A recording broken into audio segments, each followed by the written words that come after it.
Joining me today is a wonderful woman that I truly admire and in many ways I look up to, Sister Zai, who is a storyteller, educator, and curator. And today we're going to talk about her love of literature, African literature, not just any, but African. Welcome. Thank you so much, Dorcas. You know I love being here with you. I know. I love any opportunity to hang out with you. So I'm just really honored that you invited me to come along today and talk about a subject that I'm really passionate about. Yeah. I can't wait to delve in. And you know, with that little bit said, for those who don't know you, not sure where they've been, can you just tell us a little bit about, you know, just about yourself and the work that you do, and also your love for the African literature? So I am, like you said, I'm a storyteller. So I started out in 2010, 2011, performing, writing my own poetry. I started a women's storytelling collective and was specifically for Black women. I started with Southern African women, and we were writing about issues that weren't really spoken about, but that were important to us in our community. And so that was kind of like, for me, my entrance into Melbourne's literary scene, which is huge. So as we know, Melbourne is a UNESCO City of Literature. And 2008, 2009, 10 is about the time when Melbourne became a UNESCO City of Literature. So like my entrance into actually being a performer and really stepping out and saying, okay, I'm going to be a professional in this space, coincided with the birth of the UNESCO City of Literature status. But I think as a person of African origin, so I was born and raised in Zimbabwe. I was raised at a time when the Zimbabwe International Book Fair was the biggest thing on the continent. You know, so like I was just in that space in high school, aspirations of being a writer. We were being encouraged to submit our short stories to the book fair prize. You know, we had people being announced as winners of that prize. Never me, ever so salty still. Love my friends who got those prizes though. Good on y'all, but still. Thank you for inspiring me. I'm still here. I'm still here doing my thing. So I was raised in all of that, you know, so very much aware of writers from all over the African continent, from all over the African diaspora coming into Zimbabwe during that time in October, and really just delving into topics that were very important for African writers. So, and you know, being Zimbabwe at the time, like in the 90s, of course, we were hosts, and in the 80s, we were hosts to, you know, freedom fighters from South Africa, from Angola, from Namibia, folks who were on the front lines in Kenya as well. And so a lot of that work was also done through literature. So they were at school with me. Some of their children were at school with me. Some of your mates, friends are like writers or academics. And so that's just kind of like that's the atmosphere, that's the environment. And you feed off that as you go. You can't help normal. it. It's just like, of course we're going to have this really intellectual discussion about African literature or like social topics or issues on the African continent. Of course we're going to have this discussion. So, of course, though, I was studying at a very conservative, I don't know if I should say that out loud. Well, it depends who's watching. I don't want to out anybody. But I mean, it's just the nature of it. It was a very conservative, very good girls' school, all girls' school, and we were studying from the canon because we were studying towards our A-level exams, which were all written in you know, Oxford, Cambridge. So it was Shakespeare, and it was Chaucer, and it was T.S. Eliot, and so forth. So it was very much the canon, you know, so like white men. White men decided that this is it. This is it. That was that at the time. And that's what you studied. And I love all that. Like, I love Shakespeare. I was like in the amateur Shakespeare company. I was playing all the roles, you know, working my Black, beautiful self on that stage, you know. And that was great. But then at some point in time, I was like, I'm sort of tired of writing or performing other people's stories. I want to perform my own stories now. Which then brought me to the space of, hang on a second, what are my stories? Where are they? What and how do I communicate in this medium of the written word, the written word in English? How do I communicate in this? I don't come from a place that has snow. I'm sure we've all listened to Chimamanda Ngozi Adichie's Oh, yes. TEDx, and I was just like, Yeah. when I heard that, I was like, that's my life. Okay. So, you know, it's like, what's my story? So I'm watching this TEDx talk by Chimamanda Ngozi Adichie, Yeah. and, you know, where she talks about the danger of the single story. Yeah. And I'm like, That's my life. That's my life. That's my story. Yeah. And this was around 2010 Yeah. as well. So everything was happening at about the same time. The website, you know, Africa is not a country, was starting to form. So there were a lot of people on the continent and outside the continent who were really starting to turn their minds and Yeah. their hearts and their sole purpose to figuring out, well, how do we tell our own stories? Yeah. Now, I had just finished university, Yeah. you know. Yeah. I didn't study creative writing. No. I had always been in amateur, you know, theater. I guess you could call it amateur theater, or, you know, French festival shows or things. I always put my hand up for that sort of stuff, and I Yeah. loved it. But to me, it was a hobby in a Yeah. way. It wasn't something that I necessarily took very seriously in terms of a profession, because I hadn't Yeah. been able to see. I mean, I'd seen stuff in Zim, but I guess like within my own family, like was very much lawyer, accountant, doctor. Professional. Like That was that's the professional. professional. You know what I mean? Nothing else can be professional. And you know, we all know these stories too well. It's a professional thing, but it's kind of like it's on the side thing. Yeah, It's on a yeah. this is what I do 24/7. Like this is actually what I do 24/7. Yeah. Right, Which right. I wake up in the morning, I'm like, I can't believe I'm doing this. This is my profession, people. I can't believe I did Yeah, this. so You good, know? so good. So I had studied international development and law, Mm-hmm. right? And international development is an interesting space to be in when you read the stories that are written about Africa, or the lens through which Yeah. Africa is kind of shown to the world. We tend to have a very skewed image, Of course. which Chimamanda's already gone through in her Yeah, TEDx. she's like- you know, she covered that nicely for us, you know. But sitting in that class and knowing that the only way that I could pass was by repeating those stereotypes, which weren't about people out there. It's about my family, yo. Yeah. Yeah, it's like, what the hell? And you're like, you want me to do this? It's like Yeah. you're asking me to diss myself in order to get a good I grade. know.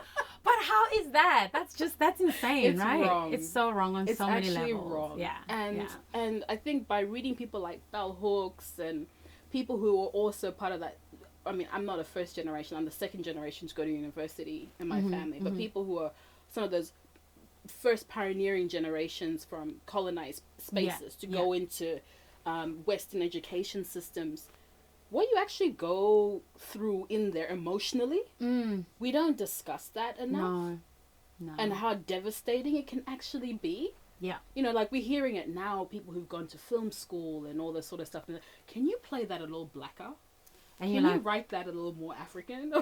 you know what I mean? And you're like, you carry that trauma with you, and then you're not taught how to really translate your feelings and your emotions and your stories creatively. Yes. Instead, there's these parameters that if you don't touch them, you're gonna fail. Yes. It's like, oh no, that's a bit too. Where's this character from? Like, oh, Yes. they don't sound, enough of that. And you're like, but I know people like that. Like that could be me. But they're like, well, in this space, we're not gonna take that. Exactly. Yeah. And so this is this is where the challenge comes when you are starting out to tell your own stories. Well, what framework am I using? What lens am I using? You're literally building everything up from what? And this is where you have to start. Like, so I was like, okay, what do they say? What's the first rule of writing? If you're stuck, go read a writer who has done what you want to do. Yeah. And read like a writer.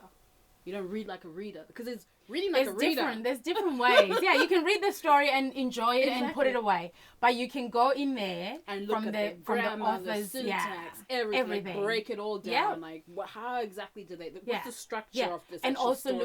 look at the author's personal story. Why did they write this story? Because that's Exactly. part of the you know, the and so process. you just find me like on YouTube checking out people's interviews, like Yeah. at writers festivals or at universities, or you Yeah. know, where they're actually talking about their work or they're talking about issues that are close to their work. Yeah. You know, and I'm starting to get a clearer and a better understanding of why they wrote that particular story. Yeah. And then I started getting a clearer understanding of why and how I could bring in my studies in international development Yeah. and law. Yeah. Because I Into think law. So I know, right? I was just like, well, you know, after that little 10-year foray into university, I'm just gonna go on the stage and recite poetry to the people. Yeah. Don't worry about that. I'm gonna tell you some words. And I think it just sounded like really sort Yeah. of a bit shocking. Yeah, For most yeah. people, it's like, no, you need to go to a corporate law firm and like this is why. The reason why it was important for me is because I realized that the world as we know it, and we're at a point now. It's really interesting because I was thinking this 10 years ago. Yeah. But we're at a point now where I think like everybody has started to think the same thing. Not the same thing, but similar. Similar, like along the same path. We need to change. Yeah. It's not working. It's not working. It's That's not right. working. That's and I was right. like, and I was of the belief, and this is actually through my studies, right, in international development, because I was always from a grassroots perspective, and also in law because I chose like a human rights angle. And of course, the human rights approach to development was you have to have programs that have been developed by, implemented by. Yeah. The people who are supposed to benefit from it. So my whole mind was like, okay, great, you're talking the talk, but how do we walk the walk? Yeah. How do we actually walk the walk? Yeah. And I was actually lucky enough that during my international development course, I did an honors in international development. Yeah. One of my lecturers said to me, you need to look at African literature to fill the gap There you go. in knowledge. That where was you the can't- moment. And that was the moment I started reading. Yeah. Started reading for information. Yeah. Yeah. And there's a difference. Like you were not just like, oh, here's an African story. I'm just going to enjoy it and put it away and get the next one. But you were like researching, you know, and just going, yep, there's a nugget there. There's a nugget there. And this has brought you to, you know, to be the incredible person that you are in this storytelling space. And, you know, I've watched you in action in many different spaces. Loved it, you know. And so Thank you. now you've got Sister Zai's 5 p.m. story time. Oh my gosh. I know. The things that Rona makes us do. I know, right? So I know. Rona happened. Mm-hmm. All of a sudden, nobody's gathering. Yeah. Everything's being cancelled. Yep. All I've got is like my laptop, Yeah. Like, what can I Internet. do? couple of books on my bookshelf. Yep. I was like, yo, this home life is getting a bit lonely. How do I at least stay connected to the world? That's right. So for 51 days straight, I actually read to people at 5 p.m. Yeah, I saw some of them. And, I know. and it was It's so just much like, fun. You were so dedicated. That was so good. Yo, It's like, jokers, yo, I tell you. how was it? Oy, I almost gave up, yo. But I 51 couldn't days because alone. it was so public. Commitment. I know. You put it out on socials. Now I know, you're right? committed. But I knew that too. I was just like, I gotta do this one. Yeah. I Damn gotta get yeah. through this. Yeah. But then in the process of reading, like I think it reaffirmed to me why I was doing what I was doing. Because I think a lot of us did feel sort of defeated, especially in the Yeah. arts. Yeah. Yeah. Because it's just like Whatever. nobody's really looking Yeah. over at us at Yeah. the moment. You know, it's kind of a bit shocking. Yeah. I Not know. really, but No, well. yes. Not, but yes, yes. So it kept me going, and I made a lot of new friends Mm-hmm. through that process as well, and got like a lot of people listening in. Yeah. And I think really just started to connect more deeply with my social media following. Yeah. Because at some point we were so busy, everything was just like such a rush, Yeah. Mm-hmm. and it was like, okay, gotta post and go, gotta post and dash. But then now it's like, okay, I have time, I can actually just sit with you, and like people were sending me comments or asking me questions, and I was like, I don't know, Google it and let me know. Then they would Google it and they would tell Then you were me. having a conversation. And I was having a conversation, and it Yeah. was interactive, and it was Yeah. fun, you know. And I was like, this is the educator. Oh, you With see? the storyteller storyteller. curating her own reading list. I was just like, This is good. this is good. Yeah, I was it's having good. fun. So I'm Yeah. doing another season now. I'm on to Yes. season 2. Mm-hmm. Season 1 was called 51 Dates in African Literature. Yeah. Season 2 is called Africa Speaks Back 2020. Yes. So I've done Africa Speaks Back Yes, I remember. curator had program. one. We had a chat about the chat first about one. that. You were Oz African TV was right onto that.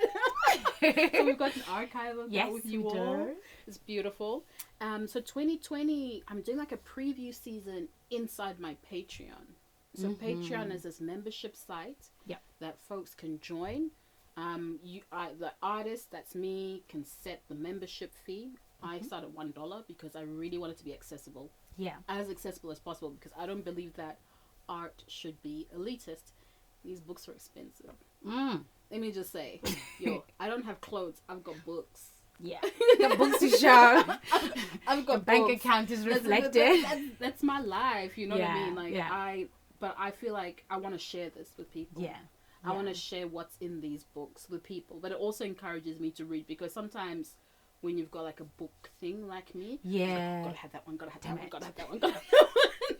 Gotta keep up. And now you gotta read them too. That's right. That's So right. I was just reading from my books for 5 p.m. story time. But for the second season, what I really want to do is invite other people who are as passionate about books as I am, or as passionate about any form of storytelling as I am, and have a chat about the books that can answer one central question. Which is What does it mean, to to be- be African in the 21st Yeah. century?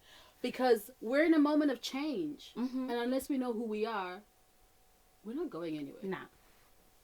And it starts here It because starts there are here. stories in here, and there's so much knowledge, and and because it's not put in some sort of a canon by whoever decides that bit, it's up to us. Yes. To start doing this so that we can one day call it whatever we want to call it, so that every single child who goes to school can have an opportunity to at least know that these books exist. Yes. And then have a choice to kind of go, oh, there's this and there's this too. So I can Exactly. have both worlds. You know what I mean? I Exactly. didn't grow up where there's snow, but I can read about that. And I can also read about people who come from where I come from. Yes, So and eat a goosey soup. And ooh.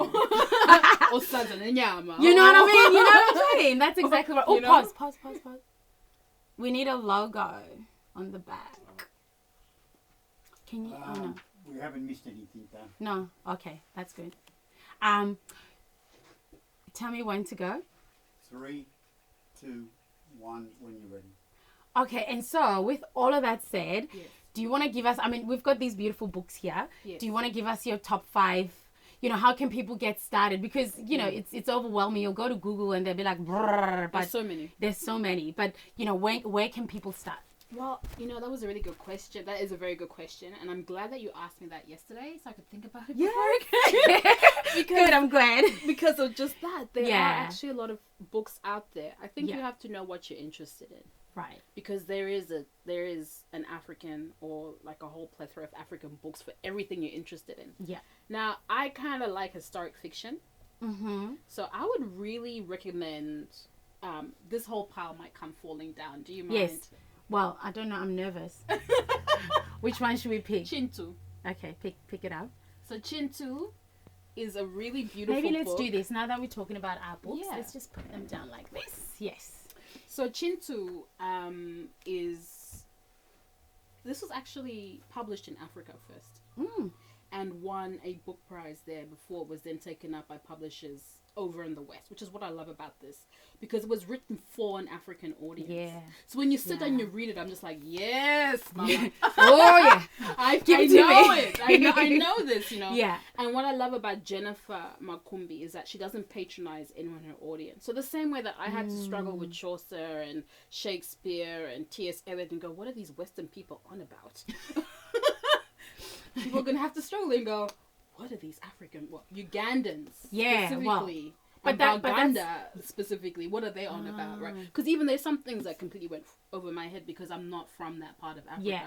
But it's a learning opportunity. That's right. And what I love about Jennifer, I think for me, Jennifer Makumbi is like our current contemporary Chinua Achebe. Oh yeah. Yes, girl. Oh, yeah. I'm telling you. Wow. I'm fire about this book. Yeah. I'm Seriously, I'm excited. fire. Okay, over 18s only because she likes her Because- romance as well. Well. Well, I'm over and she 18. writes it very well. Good. I can't Yeah. wait for it. And the thing that you said that, when we read it, not being from there, it's that thing of the the narrator or the storyteller inviting you into their own space on their own terms. Yes. So it's your choice. When you get to page 25 and you're like, I don't understand this, bye-bye. That's Well, okay. You can You say can, bye-bye. or you can stay and you learn can and educate yourself and take that as a learning opportunity. Yes. It's you've got an option, but You do. she's allowing you into a space of her own. Yes. And that's so powerful. And I think what's very powerful about that, and why I say she's like, I would compare her style to Chinua Achebe and to another writer that I have here as well, Yvonne Vera, is because they are building up their cultures. Mm-hmm. They're not writing for a white gaze. They're That's writing right. for their culture. So they actually, what we have here is a taste of 21st century African Yeah. writer in Yeah. English. So she's got another book at the moment that just came out, I think, end of last year, but definitely start with Chintu. Yeah. She came to Melbourne Writers Festival, and I had the opportunity to interview her and Future Fidel on the Oh, same panel. nice. Yeah, so that was wonderful to meet her. She's got a brilliant mind. Yeah. She teaches creative writing in the UK, so they're also There you very go. lucky to have her. Now, if you're Zimbabwean and you're kind of my generation and era, Not saying too much. this is another amazing writer and a book. It's actually part of a trilogy, but this is the first book in the trilogy. Mhm. It came out in 1980. This is the first book by a black Zimbabwean woman to be published. Titi Dangaremga is also a filmmaker, so I think you would love. I would love Yeah, that. you can also check out Yeah. some of her films as well. Definitely. This is for me, is a very significant book. It was the first book that I found in my high school library. Really? That spoke to my experience, and I could relate to it 100%. Yeah. Even though it's kind of based in the 60s, 70s, I could see my parents' stories coming through there. And because I could see my parents' stories, I could see part of me coming through. Yeah. So I love this so much. But she's written other books and has also made movies. Nice. Now, I love my love stories Yeah. ever so much. But I'm also, very into like let's think about relationships in a spiritual way. What is Let's all go this deep. about? Let's go deep and what's beyond romance. Yeah. Like for those folks who are into that. We've got something for you Yes. too. Now, I'm so sad that Sabonfu Somé passed away a couple of years ago, but she's just a really amazing spiritual leader, I think, for African women. As you can notice, I read a lot of books Yeah, by women. I'm seeing the pattern and I'm loving it. I can't I'm help not it. complaining. I can't help it. Yeah. This is called The Spirit of Intimacy, as ancient African ways or teachings in the ways of relationships. And it's just like short little paragraphs teaching you about your relationship to land, teaching you about relationship to other people. And there's it's not even like sexual. Nice. Usually you pick up stuff like this and it's Yeah, like, you're thinking, oh, right? It's not. Yeah. Not It's saucy. better. This is the business though. That's the real deal. Yeah. So Nehanda by Yvonne Vera is very, very interesting. So I'm not sure if people are familiar with the story of Nehanda, but we've actually got a lot of women who led liberation struggles in Africa. And so she was around like 1898. She united all the language groups, all the different families to come together and to fight against the British, and they were very successful. Were eventually captured by the British, hung, and I think their skulls are in England somewhere. Tragic, right? Tragic. Yeah. And that's how we're told the narrative when we study at school. This completely revises that whole story. Like you come out of this and you're just like, oh my gosh, I feel so empowered. Nice. It's the same narrative, but it's different. For some reason, it just makes you stand. I'm gonna say for some reason because I trust the people to go out there and do their reading. And do it. Yep. Exactly. And you can find her books very easily on your favorite online bookstore. Yeah. So Yeah. so definitely get onto this. Oh my goodness, I had a broken heart and I had to buy this one. Ooh, sis. Do tell. Yes.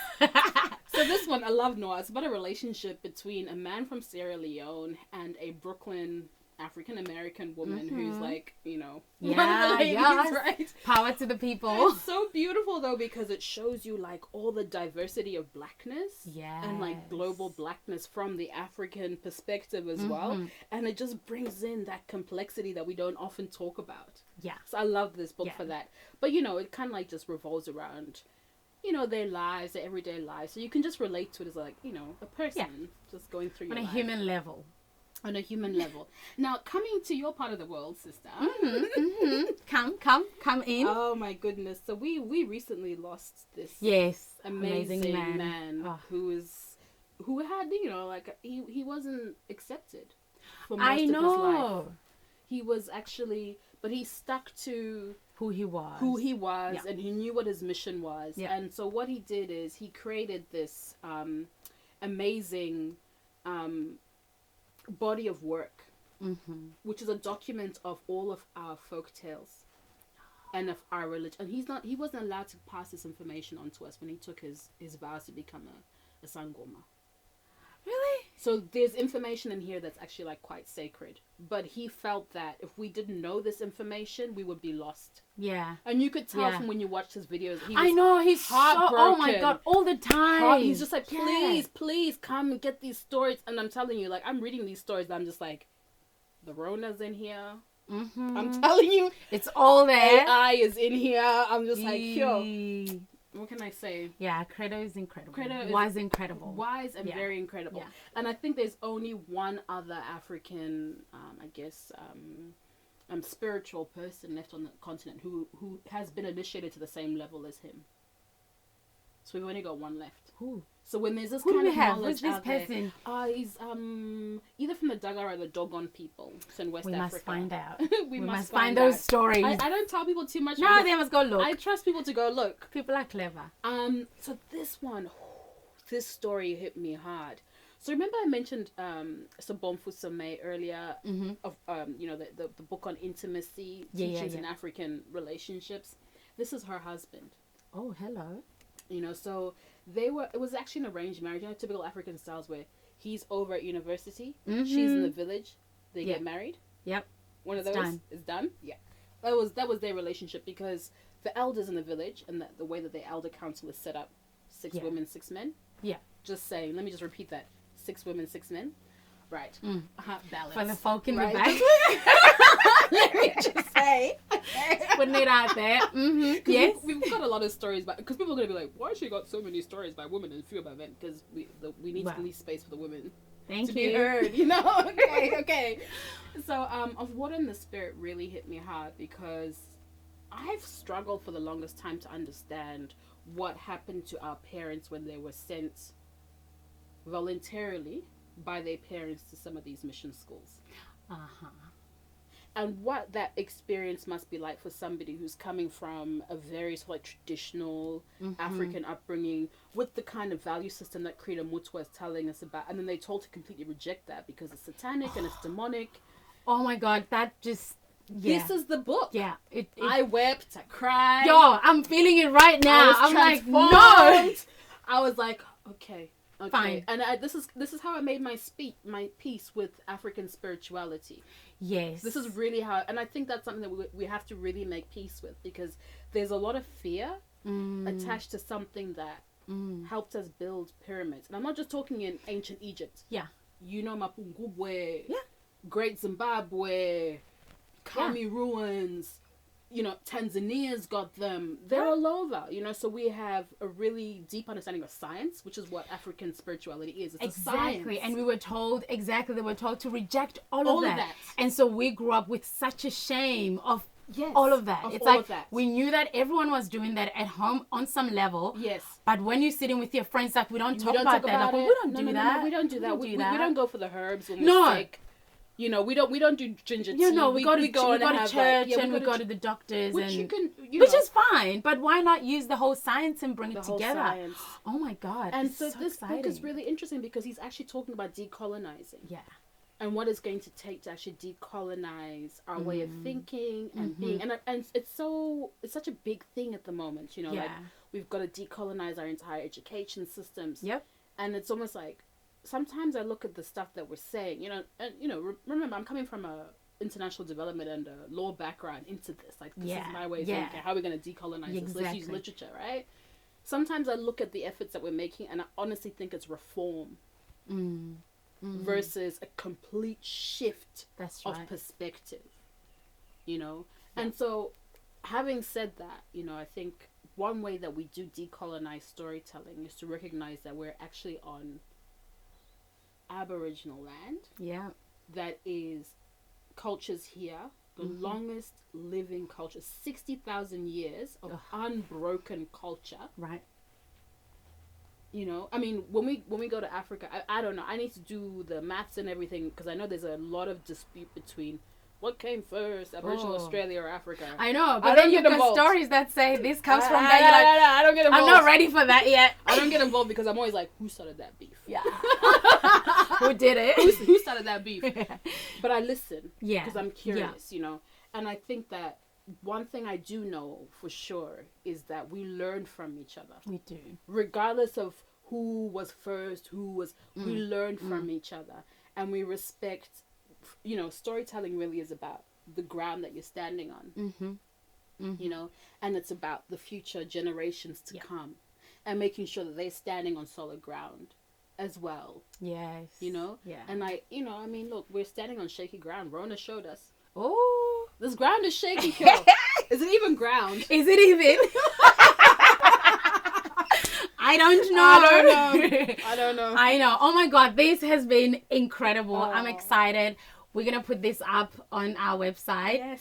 I'm going to do some work. I can't wait to delve in. Come in. I Come know. through for season 2. Yes, I'm coming. Season 2 I'm coming. is starting July 5th. Yeah. You know, I don't know. This might have aired by then, but the video replay is always available on my Patreon. Cool. It's always available. And I'll keep you posted on, like, because there'll be podcasts coming out as well, like little bite-sized nuggets from the longer interview that I'll be having and hosting, because the next reading list will be co-curated by a range of people, which is nice. It's always nice to get all of that, but very African. this is I know.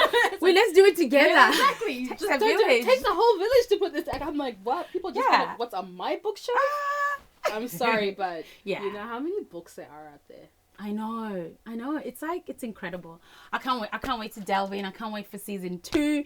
I'm so happy we got to sit down and chat. It's always so good. Thank you so much for your time. Thank you. Thank you. Cool. And that's us. We're gonna go read some books. See ya.